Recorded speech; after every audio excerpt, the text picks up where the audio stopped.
سورہ توبہ کی آیت نمبر 34 ہے۔ اعوذ باللہ من الشیطان الرجیم، بسم اللہ الرحمن الرحیم،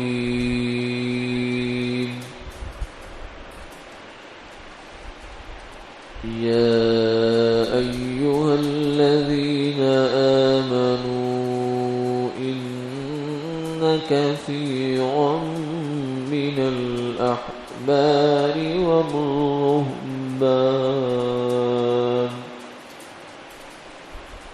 والرهبان ليأكلون أموال الناس بالباطل ويصدون عن سبيل الله والذين يكنزون الذهب والفضة ولا ينفقونها في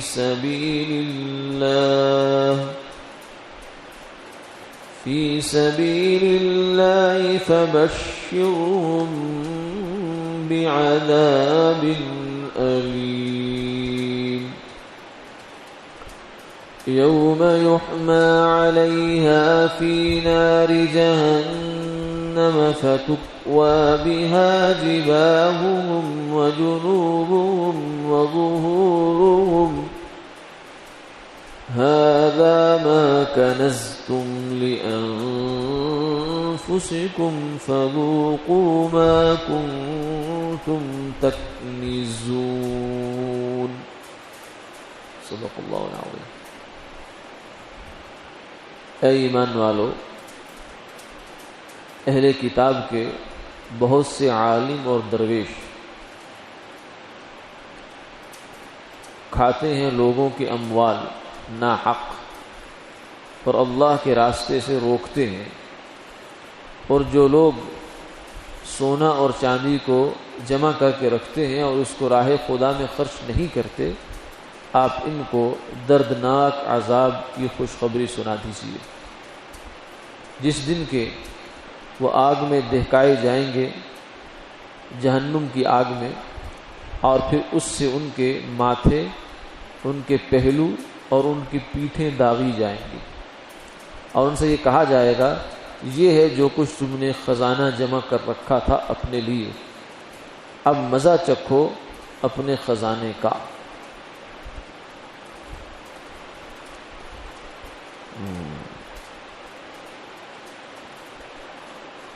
پہلی آیت مبارکہ میں یہودیوں اور عیسائیوں کے بہت سے اہل علم اور بہت سے درویش، اہل علم وہ لوگ ہوتے ہیں جو ظاہر شریعت کی حفاظت کے ذمہ دار ہوتے ہیں، کتاب کے، اس کے الفاظ کے، اس کے معانی کے، اور درویش وہ لوگ ہوتے ہیں جو حقیقت شریعت یعنی روح شریعت کے ذمہ دار ہوتے ہیں۔ جیسے نماز کے ایک ظاہر ہے، اس کے فرائض ہیں، اس کی شرائط ہیں، اس کے ارکان ہیں، اس کے آداب ہیں، اس کے مستحبات ہیں، سجدہ سہو ہے، ٹوٹے گی کیسے نہیں ٹوٹے گی، یہ سب مسائل ہیں۔ یہ یاد رکھنا، ان کو لوگوں تک پہنچانا، یہ علماء کی ذمہ داری ہے۔ اور ایک ہے کہ نماز ایسی نماز بن جائے کہ واقعتاً اسے نماز کہا جا سکے، یہ علماء کی ذمہ داری نہیں ہے، یہ ان کی دائرہ کار کی چیز نہیں ہے، اور نہ ہی آپ ان سے پوچھیں تو وہ اس کا جواب دیں گے آپ کو، وہ کہیں گے ہمارے سے یہ پوچھو نماز ٹوٹتی کس چیز سے، اور نماز پڑھنے کے لیے آپ کو کس حالت میں ہونا چاہیے۔ باقی آپ کسی عالم سے یہ پوچھیں کہ میرا نماز میں خیال نہیں جمتا، کبھی دکان پہ چلا جاتا ہے، کبھی بازار میں چلا جاتا ہے، کبھی گھر چلا جاتا ہے، کبھی کچھ، کبھی ماضی میں، کبھی مستقبل میں چلا جاتا ہے، میں کیا کروں؟ وہ کہیں گے یہ ہمارے دائرہ کار کی چیز نہیں ہے، یہ کسی اللہ والے سے پوچھو جا کر، یہ تمہیں بتائے گا کہ نماز ایسی نماز کیسے بن سکتی ہے۔ تو یہ دو، شریعت کا ایک ظاہر ہے، ایک باطن ہے، تو یہ دو طبقے شریعت کو لے کر ہمیشہ سے چلتے آئے ہیں۔ مسلمانوں میں بھی یہی ہے، پچھلی شریعتوں میں بھی یہی تھا، کیونکہ جو اصول ہیں وہ ایک جیسے ہی رہتے ہیں، وہ بدلتے نہیں ہیں۔ تو اس لیے بعض لوگ ہمارے ہاں چاہے وہ علماء میں سے ہوں یا اوسط دوسرے ہوں، تو وہ بعض دفعہ صوفیاء کو، ہمارے ہاں صوفی کہتے ہیں، یہ درویش جو ہیں جن کو قرآن رہبان کہہ رہا ہے، یہ درویش ان کو صوفی کہتے ہیں۔ وہ صوفیاء کو بیکار لوگ سمجھتے ہیں کہ یہ تو فضول لوگ ہیں، حالانکہ انہیں یہ نہیں پتا کہ روح شریعت ان کے پاس ہے، جو اصل شریعت ہے، وہ اصل شریعت ان کے پاس ہے۔ علماء ظاہر ہیں اور وہ بھی ضروری ہے، اگر ظاہر نہ ہو تو شریعت کی روح کہاں جائے گی؟ جسم ہوتا ہے تو روح آتی ہے اس کے اندر، جسم بھی ضروری ہے، روح بھی ضروری ہے، تو دونوں مل کر کام بنتا ہے۔ تو یہ جو عیسائیوں اور یہودیوں کے علماء اور درویش تھے، اس ذمہ داری تو ان کی یہ تھی کہ یہ شریعت کی صحیح ترجمانی کرتے، علماء صحیح مسائل بتاتے، صوفیہ صحیح لوگوں کی رہنمائی کرتے۔ لیکن انہوں نے کیا کیا کہ ان میں سے بہت سارے، قرآن یہ کہتا ہے ان کثیرا، بہت سارے ایسے ہو گئے کہ جو راہ راست سے ہٹ گئے، بجائے صحیح مسئلے بتانے کے لوگوں کو غلط سلط مسئلے بتائے، مفاد کے لیے، پیٹ کے لیے۔ یعنی اگر میں اس آدمی کو، سیٹھ صاحب ہے، بیوی کو طلاق دے بیٹھا ہے، 3 طلاقیں ہوگی مثلا، اب اس کو اگر میں مسئلہ بتاؤں گا ٹھیک تو یہ تو سیٹھ ناراض ہو جائے گا، میری تو روزی روٹی بھی لات پڑ جائے گی۔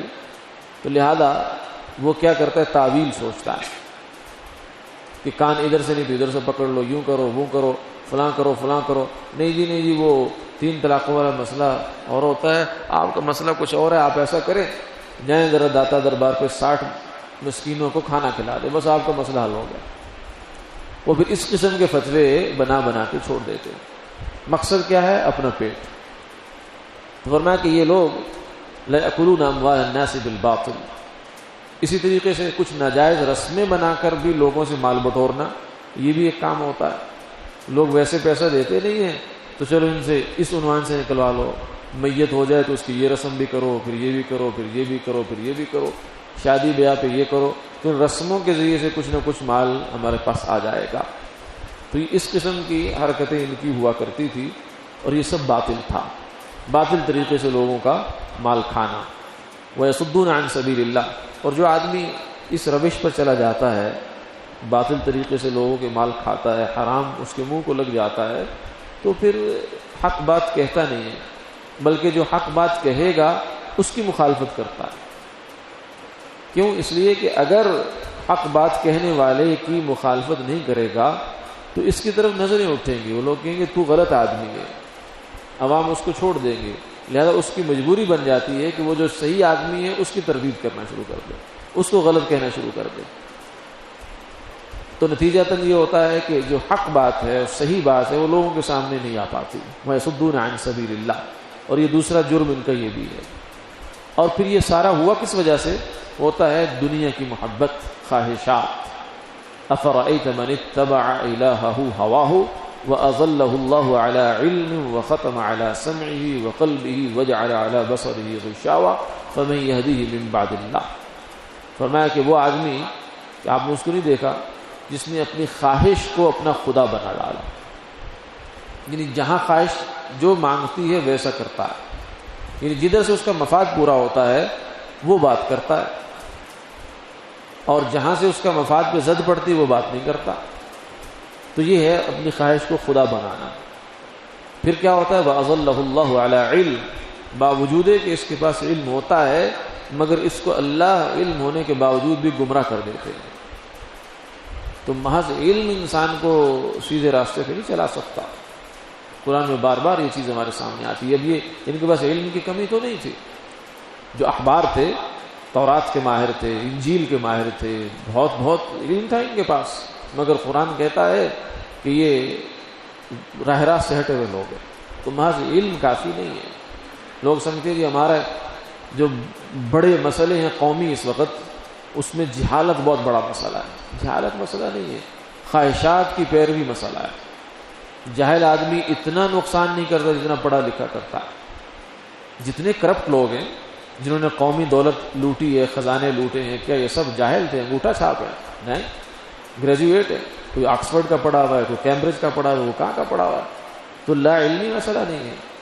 جب وہ غلط تربیت ہے اور اس کے اندر سے اس کی خواہشات اس کے اندر اسی طرح سے موجود ہیں تو علم اس کے لیے ایک آلہ اور ہتھیار بن جاتا ہے. جیسے چور کے پاس اگر بندوق آئے گی تو اسے چوری کرے گا، یا اور کو اس کے پاس چیز آئے گی تو اس کو چوری کے مقصد میں استعمال کرے گا. تو جس آدمی کی تربیت نہیں ہوتی، اس کے پاس علم آ بھی جائے تو اس کو فائدہ نہیں ہوتا، وہ الٹا نقصان کرتا. تو ان کے پاس علم تو تھا، علم کی کمی نہیں ہے، لیکن مسئلہ کیا تھا؟ مسئلہ یہ تھا کہ اندر ان کے حب دنیا تھی، حب مال، کہ مال کس طریقے سے زیادہ کمایا جائے. اور اس پر کور ڈال دیا جاتا ہے بعض دفعہ ربنا آتنا فی الدنیا حسنہ. اندر حب دنیا ہوتی ہے، دنیا کی محبت دل میں پنجے گاڑے ہوئے ہے، اور اوپر اس کے کور کیا ہے؟ جی آپ اللہ نے دیکھے ربنا آتنا فی الدنیا حسنہ، پہلے اللہ نے دنیا کا ذکر کیا، پھر آگے آخرت کا ذکر کیا. بھئی اللہ نے دنیا کا ذکر کیا ہے، لیکن یہ جو دنیا کی محبت تمہارے اندر ہے نا، اس کا ذکر نہیں کیا. اس کا تو یہ ذکر ہے والذین یکنزون الذهب والفضة ولا ينفقونها فی سبیل اللہ، کہ جو لوگ سونا چاندی، یہ مطلب اس وقت کے حساب سے جو کرنسی تھی وہی ہوتی تھی. سونا چاندی ایک فطری کرنسی شروع سے چلی آتی ہے. تو جو لوگ اس کو فرمایا کہ اکٹھا کر کے رکھتے ہیں، مال کی محبت ان کے اندر ہے. وَيْلٌ لِكُلِّ هُمَزَةٍ لُمَزَةٍ الَّذِي جَمَعَ مَالًا وَعَدَّدَهُ يَحْسَبُ أَنَّ مَالَهُ أَخْلَدَهُ. وہ سمجھتا ہے کہ مال میرا ہمیشہ رہے گا. مال کی اس حد تک محبت ہو جانا کہ وہ اس کو حرام کمانے پر یا فرائض کے چھوڑنے پر مجبور کر دے، یہ حب دنیا ہے. چاہے وہ اس کے پیچھے کچھ بھی ریزن رکھتا ہے. لاجک تو ہر آدمی اپنی رکھتا ہے، چور اپنی لاجک رکھتا ہے، ڈاکو اپنی رکھتا ہے، رشوت خور اپنی رکھتا ہے، سود خور اپنی رکھتا ہے کہ میرے جناب بچے زیادہ ہیں، فیسیں زیادہ ہیں، اور ہمارا پلاٹ لیا ہوا اس کی قسطیں پوری کرنی ہے. بہت طرح کے آزار رکھتا ہے، شیطان سکھاتا رہتا ہے آدمی کو. تو وہ رکھتا ہے ہر آدمی، لیکن بات یہ ہے کہ یہ آزار، یہ جو کچھ بھی ہے، کہ اس سے حلال تو نہیں ہو جائے گی چیز. تو جو آدمی بھی حرام کمائی کا راستہ اختیار کرے یا فرائض چھوڑتا ہے، مثلا دکان پہ بیٹھا ہے اور نماز کا وقت ہو گیا، اذان ہو گئی، نماز باجماعت چھوڑ دی اس نے، اور پوچھا جائے تو کیا ہے؟ جناب حقوق العباد بھی تو اللہ نے رکھے. یہ حقوق العباد نہیں ہے، نہ یہ اس لیے دکان پہ کھڑا ہے کہ اللہ کا حکم سمجھ آ رہا ہے. یہ اصل میں اپنی خواہش ہے، اس کی مال کی محبت ہے اس کے اندر، جس نے اس سے فرائض چھوڑوا دیا. 2 نمبر مال بیچ رہا ہے، ملاوٹ کر کے مال بیچ رہا ہے، جھوٹ بول کے تجارت کر رہا ہے، تو یہ اللہ کا حکم تھوڑی پورا کر رہا ہے. ربنا آتنا فی الدنیا حسنہ نہیں ہو رہا. یہ تو دنیا کی محبت ہے جو اس کے اندر آ رہی ہے، اور یہ اس کو پریشان کرے گی، دنیا میں پریشان کرے گی، آخرت میں بھی. اسی محبت کا انجام یہ بتایا والذین یکنزون الذهب والفضة ولا ينفقون فی سبیل اللہ، کہ جو لوگ سونے چاندی کے خزانے جمع کرتے ہیں اور راہ خدا میں خرچ نہیں کرتے، یعنی زکوٰۃ نہیں دیتے. زکوٰۃ کم سے کم درجہ ہے جو مال کے اندر اللہ کی طرف سے حق واجب ہے، لیکن یہ حلال مال میں ہے، جو حرام مال ہے اس میں نہیں. اس لیے یہ آیت، یہ بھی مطلب ہو سکتا ہے کہ اس آیت کا پچھلی کے ساتھ ربط نہ ہو، الگ سے بات ہے، لیکن دوسرا یہ بھی ہو سکتا ہے کہ یہ پچھلی آیت کے ساتھ ہی اس کا ربط ہے، کیونکہ جو پچھلے لوگوں نے باطل طریقے سے مال کمایا نا، اس میں سے انفاق فی سبیل اللہ ہو ہی نہیں سکتا. جو آدمی نے حرام کمایا ہے 1 لاکھ روپیہ، تو اس میں زکوٰۃ نہیں ہوتی. زکوٰۃ تو ہوتی ہے حلال میں. حلال کا 1 لاکھ ہے تو اس میں سے 2.5% نکال دے گا تو باقی پاک ہو جائے گا. حرام مال تو سارا کا سارا واجب و تصدق ہے، اس کو تو سارے کو صدقہ کرنا ہوتا ہے. اس میں 2.5% نہیں 100% زکوٰۃ ہوتی ہے اس کی، گویا کہ. تو جو آدمی حرام کمائے تو انفاق فی سبیل اللہ کیسے کرے گا؟ جو حرام کما رہا ہے اس لیے کہ میرے خرچے پورے نہیں ہوتے، تو وہ کہاں سے خرچے پورے کر، اس کے ہوں گے بھی نہیں، کبھی بھی نہیں ہوں گے. تو انفاق فی سبیل اللہ نہیں کر سکتا. فبشرہم بعذاب علیم، فرمایا کہ ان کو دردناک عذاب کی خوشخبری دے دو کہ دنیا میں 4 پیسے کے لیے اور 4 دن کے لیے کر لو جو کچھ کرنا ہے. کہاں جائے گا تمہارا مال؟ کیا کر کے جاؤ گے؟ اولاد کے لیے چھوڑ کے جاؤ گے تو سزا تو تمہیں بھگتنی ہے. سزا کی صورت بھی بتا دی کیا ہے، یوم یحمى علیہا، کہ یہ ان کا مال، فرمایا کہ ہم اس کو تپائیں گے فی نار جہنم، دنیا کی بھٹی میں نے جہنم میں، اور جہنم کی آگ اس دنیا کی آگ سے پتہ نہیں کتنے گنا زیادہ اس کے اندر تاثیر ہے۔ قُلْ نَارُ جَهَنَّمَ أَشَدُّ حَرًّا، فرمایا کہ جہنم کی آگ بہت زیادہ گرم ہے، بہت زیادہ۔ یہ جہاں کی گرمی کیا گرمی ہے۔ لَوْ كَانُوا يَفْقَهُونَ، کاش کہ یہ لوگ سمجھ جاتے اس بات کو۔ تو جہنم کی آگ میں اس مال کو تپایا جائے گا، فَتُقْوَى بِهَا جِبَاهُهُمْ وَجُنُوبُهُمْ، اور ان کی پیشانی داغی جائے گی، اور ان کی پسلیاں دونوں، اور ان کی پشت اس پر جیسے گرم استری کر کے لگائی جاتی ہے۔ دنیا میں اس کی مثال قریب ترین سمجھنے کے لیے کہ استری گرم کی جائے اور آدمی کے ماتھے پر رکھ دی جائے، اور استری گرم کر کے اس کے پہلو پہ لگائی جائے، دونوں پسلیوں پہ لگائی جائے، پھر کمر پہ اس کو لگائی جائے، تو یہ کتنا دردناک قسم کی تکلیف اور عذاب ہے۔ تو یہ تو جہنم کا آگ ہوگی۔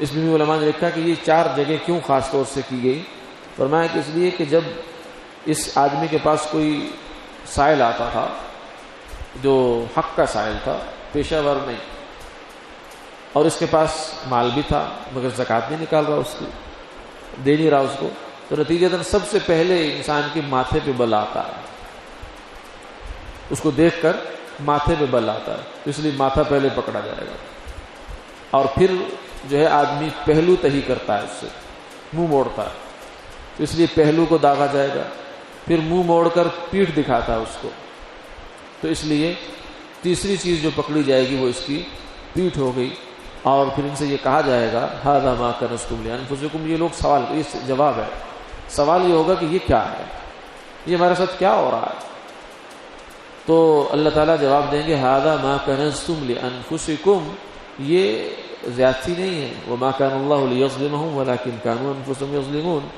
یہ زیادتی نہیں ہے بلکہ یہ تمہارا عمل ہی ہے جو عذاب کی صورت میں سامنے آ گیا، کچھ الگ سے کچھ نہیں۔ اس لیے فرمایا کہ آخرت کی جزا اور سزا یہ الگ سے نہیں ہے، یہ انعام کے طور پر نہیں ہے، بلکہ جو کام ہم نے یہاں کیا ہے اچھا یا برا، وہی کام یوں سمجھے کہ اپنی اصلی صورت میں ظاہر ہو جائے گا، جنت میں انعام کی صورت میں اور جہنم میں عذاب کی صورت میں۔ اس لیے فرمایا کہ جنت جو ہے چٹیل میدان ہے، وہاں کے پودے اور وہاں کے درخت یہ تسبیحات ہیں، یہ کلمات ہیں، سبحان اللہ، الحمدللہ، لا الہ الا اللہ، اللہ اکبر، سبحان اللہ کہتے ہیں تو جنت میں ایک درخت لگتا ہے، یعنی وہ سبحان اللہ اصل میں جنت کا درخت ہے، وہ سبحان اللہ اصل میں جنت کی نعمت ہے، جنت کا پھل ہے، جنت کی نہر ہے، جنت کے شہد ہے، دودھ ہے، جو یہاں ہم لا الہ الا اللہ کہتے ہیں، سبحان اللہ کہتے ہیں، نماز پڑھتے ہیں، روزہ رکھتے ہیں، زکوٰۃ دیتے ہیں، یہ سب جنت کے اندر ہم اپنی کمائی کر رہے ہیں۔ اور جو جہنم ہے، وہاں کے سانپ، وہاں کے بچھو، وہاں کی ہولناکیاں، وہاں کی دردناک عذاب، وہ سب وہ ہیں جو دنیا میں ہم نے کیا یہاں اس نے نماز نہیں پڑھی تو یہ نماز کو چھوڑنا ہی سانپ بنے گا قبر میں، جو صبح سے فجر چھوڑی ہے تو ظہر تک مارتا رہے گا، اس کو ڈستا رہے گا، اور ظہر چھوڑی ہے تو عصر تک ڈستا رہے گا، وہ اس کا نماز کا چھوڑنا ہی عذاب بن کر سامنے آئے گا۔ ھذا ما کنزتم لانفسکم، یہ وہ خزانہ ہے جو تم نے اپنے لیے جمع کر کے رکھا تھا، فذوقوا ما کنتم تکنزون، اپنی عمل ہے تمہارے سامنے آ گیا ہے، اللہ کی طرف سے کوئی زیادتی تمہارے ساتھ نہیں ہو رہی۔ وآخر دعوانا الحمد للہ رب العالمین۔